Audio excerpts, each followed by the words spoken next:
Okay, this is going to be another video in motion as I walk through the forest with the CAF VR180 camera.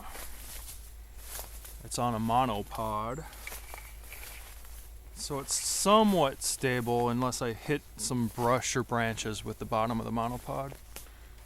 I'm trying to avoid that. Sorry if it happens.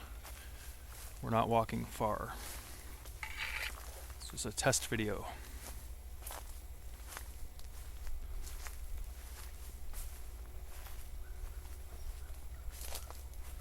So far, I'm really loving the quality.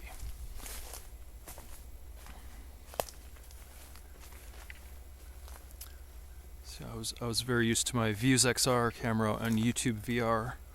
Not the greatest quality when you compare it to DOVR and the CAF camera.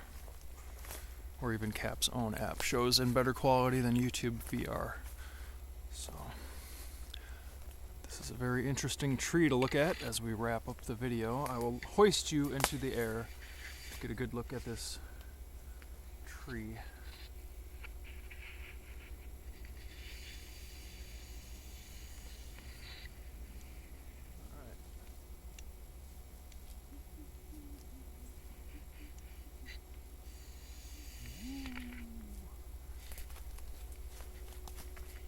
Alright, well, we will see you in the next one.